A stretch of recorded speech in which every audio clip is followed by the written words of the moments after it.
Hey guys, welcome to my channel. In this video I will share with you a quick, easy and simple way to make pistachio cake. So for this recipe I used white sugar, powdered sugar, flour, baking powder, salt, milk, vanilla extract, butter, eggs and pistachios.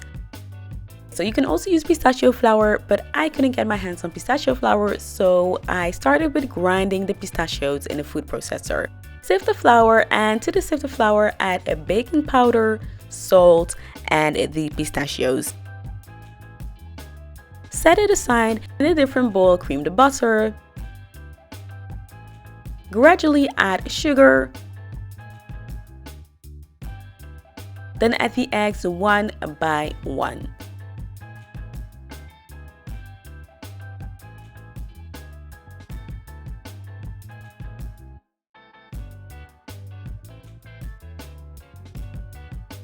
Add vanilla extract and milk, mix it again, and add the flour. Then mix until you have a smooth batter.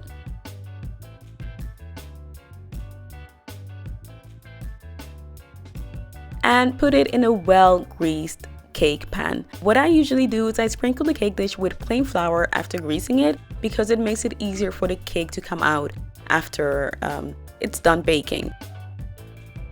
Bake it in a preheated oven of 175 Celsius for about 50 minutes. If you want, you could add glaze. You can make it by combining powdered sugar with a little bit of vanilla bean and milk. Mix until you have the right consistency. And I use the glaze whenever I make this a bundt cake. I hope you guys enjoyed this video. If you did, share it with a friend, like it, and subscribe for weekly recipe videos. Thanks for watching, guys.